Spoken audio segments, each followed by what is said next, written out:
Buenas amigos y amigas, gracias por estar con nosotros en esta nueva edición de Tras la Posverdad.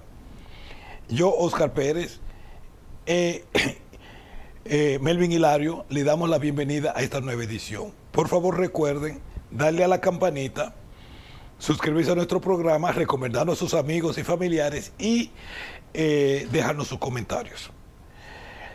Hace unos 10 días comenzó la famosa y ultra anunciada contraofensiva ucraniana en el frente, en la guerra ucraniana-rusa. Y de acuerdo a muchos comentaristas, Ucrania debía tener presentado en las primeras 24 horas ganancias importantes. Ya tenemos una semana y Ucrania no solamente que no ha tenido ningún tipo de ganancia, sino que no ha tenido ni siquiera la oportunidad, no ha conseguido siquiera llegar a la primera línea de defensa de los rusos. Están a 10 kilómetros de la misma. Lo que se llama que se está peleando en la zona gris. Eso significa que las tropas ucranianas han sido derrotadas en esta contraofensiva. Porque de la única forma que esta contraofensiva puede funcionar, debió haber funcionado, es que Ucrania hubiera roto la primera línea de defensa, porque los rusos han construido 5 líneas de defensa, y la primera es la más débil. Porque lo que se hace con la línea de defensa es que a medida que usted va avanzando lo van desgastando. La más débil va adelante y así sucesivamente hasta que la última es la más fuerte. Y por eso fue que a los rusos les tomó tanto tiempo tomar a Bakhmut, porque era la cuarta y creo que la última o la penúltima línea de defensa de los ucranianos. Y lo interesante del asunto es lo siguiente: ¿hacia dónde vamos?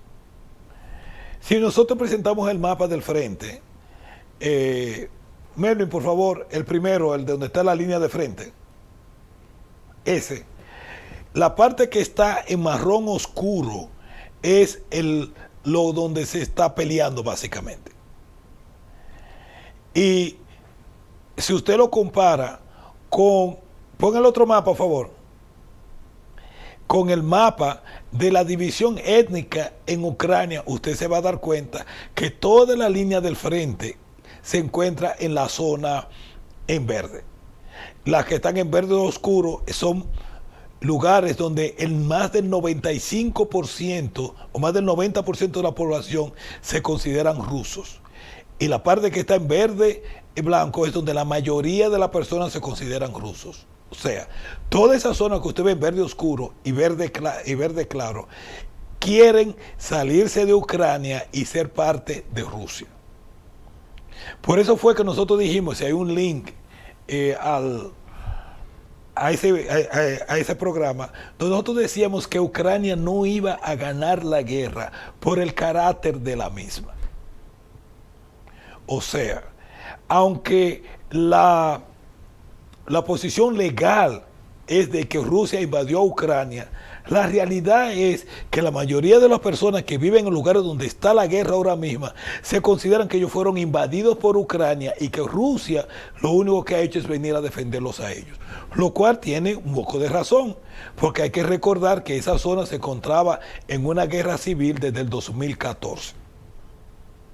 Hoy nosotros nos encontramos con el hecho de que Ucrania ha sido incapaz de ganar la guerra y va a ser incapaz de romper el frente, y que ahora lo que está sucediendo es lo siguiente. Putin ha dicho que si no llegamos a un acuerdo rápido, él va a comenzar a mover el frente. ¿Qué significa eso? Muchas personas alegan que los rusos no han ganado la guerra porque ellos han sido incapaces de mover el frente de batalla. Y como ellos no fueron capaces de ocupar a Ucrania en las primeras 2 o 3 semanas, significan que los rusos han perdido la guerra, o por lo menos han demostrado una enorme debilidad en el frente de batalla. Pero eso solamente tiene sentido si usted considera que la problemática de Ucrania comenzó en febrero del año pasado. Lo cierto es que Rusia se preparó para una guerra real, es ellos en contra de la OTAN. y que su primer objetivo era destruir el ejército ucraniano, lo cual lo están logrando con mucha ayuda del ejército ucraniano, o por lo menos de Zelensky.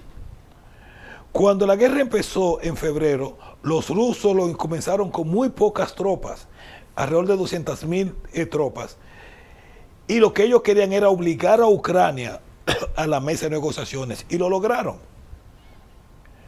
Rusia en las primeras semanas, con apenas 40,000 soldados, se mueven hacia Kiev, rodean a Kiev y luego se retiran de Kiev. Kiev es la capital de Ucrania. ¿Por qué? Porque se llegó a un acuerdo de negociación para resolver este problema de forma negociada en Estambul. En Estambul se llegó a un preacuerdo donde los ucranianos se comprometían a no ser miembros de la OTAN y se comprometían a lo siguiente: reconocer a Crimea como parte de Rusia, y el futuro de las otras partes del Donbass se iría a negociar en un futuro que sería en los próximos 15 años. La contrapropuesta se le manda a Putin, Putin dice que sí, que le encanta esa propuesta, vamos a seguir negociando. En ese instante, Boris Johnson, que para esa época era primer ministro de Inglaterra, vuela a Kiev, más una comisión del Senado y del Congreso de los Estados Unidos, para decirle a Zelensky lo siguiente: usted puede estar dispuesto a comenzar acuerdo de paz, pero no nosotros. Si usted firma un acuerdo de paz con Rusia, se la verá mal con nosotros. En ese instante, Zelensky dice, rompe las negociaciones, Zelensky, el presidente de Ucrania, y semana más tarde pasa un proyecto de ley, o pasó una ley, no fue un proyecto, pasó una ley que impedía a Ucrania sentarse a tener conversaciones de paz con Rusia mientras Putin fuera presidente de Rusia. Entonces, hoy, cuando frente a la vista de todo está claro que Ucrania no va a lograr ningún tipo de ganancia militar, y que no importa qué tantas armas Occidente le dé a Ucrania, Ucrania no puede ganar. Pero no solamente eso, el debacle en todos los sentidos de Ucrania es increíble. Cuando Ucrania surgió en el 1992, como primera vez en su historia, como país independiente, tenía una población de cerca de 50 millones de personas. Hoy, bajo la jurisdicción de Kiev, viven de 18 a 20 millones de personas. Es la pérdida brutal de más del 60% de su población en apenas 30 y pico de años. Es algo increíble. La economía se encuentra devastada, y la parte que está ocupada por Rusia en estos instantes representa del 25 al 30% del Producto Interno Bruto de Ucrania antes de la guerra. Hoy se habla de que en el futuro de Ucrania es una Ucrania dividida en pedazos, donde va a haber una parte en Occidente bajo la tutela de Polonia o parte de Polonia, otra parte en el suroeste bajo la tutela o el control de Hungría, y todo lo que es la parte este, que fue la que ustedes vieron en verde al principio, que va del Dnieper hacia la frontera con Rusia, o parte de Rusia o bajo la tutela de Rusia. Nosotros lo dijimos, y lo dijimos más de un año, como ustedes lo pueden ver en el programa que hicimos. Por el carácter de la guerra, Ucrania no va a poder ganar. Pero el gran problema de la guerra de Ucrania es que aquellas personas que impulsaron a Ucrania, obligaron a Ucrania a no negociar, están pasando por la peor momento en la historia. Hoy nosotros nos encontramos que el BRIC, que son aquel grupo de países que han apoyado a Rusia, formado por Brasil, Rusia, India, China y África del Sur, representan un porcentaje mayor del Producto Interno Bruto de la Tierra hoy que lo que representan el G7, que son los países occidentales de Estados Unidos, Canadá, Francia, Inglaterra y así sucesivamente. Pero no solamente eso. Francia está pidiendo que lo acepten en el BRICS.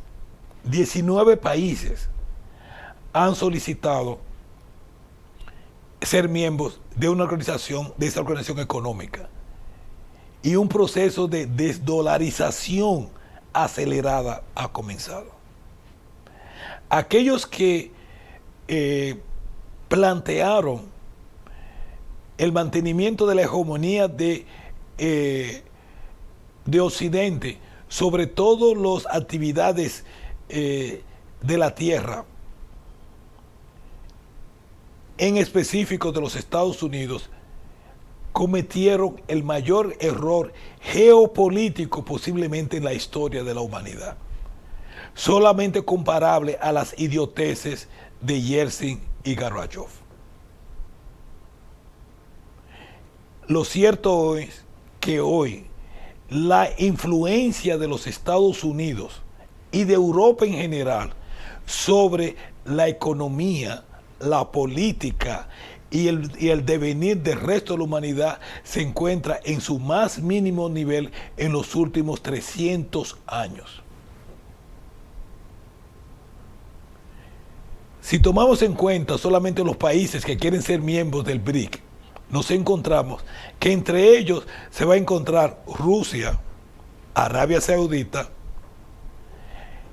Venezuela, Qatar, Irán, principales productores de petróleo y de gas en el mundo. Hoy el mundo se ha dividido entre los que están con Estados Unidos sin materias primas, sin recursos naturales, y los que están en el BRICS con todos los recursos naturales. Europa y Occidente representan 1.000 millones de personas, que son menos de la cantidad de personas que tiene un país como la India o como China. O sea que solamente con esos 5 países en el BRICS se encuentran más del 40% de la población de la Tierra. O sea, el futuro le pertenece. O sea, que lo que nosotros pudimos ver hace más de un año, hoy es palpable para los ojos de todos, porque el fracaso de la guerra en Ucrania como punto básico para la destrucción del BRICS fracasó, y fracasó rotundamente. Nos enfrentamos a un nuevo mundo, como dijo en la película de Matrix, al final, la primera: espero que lo sepamos sostener. Eso nos libera a nosotros del yugo ideológico y económico que nos tenía Occidente, pero nos obliga a crear gobiernos, a tener gobiernos y crear países más ricos y con mayores oportunidades para nuestros habitantes, que es la gran deuda que tiene Latinoamérica con sus habitantes. Es la creación de países que proveen oportunidades y que provean riquezas para sus pueblos, no para mandarlas para Occidente. Y les voy a dar un ejemplo. La problemática que tiene Putin hoy día es: ¿por qué no se hizo antes? Con el impedimento de mandar su dinero por los oligarcas y los ricos rusos a Occidente, lo han tenido que reinvertir en Rusia. Y eso ha creado un crecimiento económico que en estos instantes ahora hay comisiones de 86 países en San Petersburgo buscando cómo invertir en Rusia. Y la pregunta que los rusos le están preguntando a Putin: ¿por qué tú permitiste durante 22 años que sacaran la plata de Rusia y no que la reinvirtieran acá? espero que a nosotros también nos toque preguntarles a nuestros oligarcas latinoamericanos por qué ustedes no invierten acá, cuando su plata está más segura y más produce más invirtiendo en nuestros países que mandándolas a los especulación financieras en New York y en Londres. Gracias por su atención y recuerden, por favor, suscribirse a nuestro programa y darle a la campanita. Gracias y hasta luego.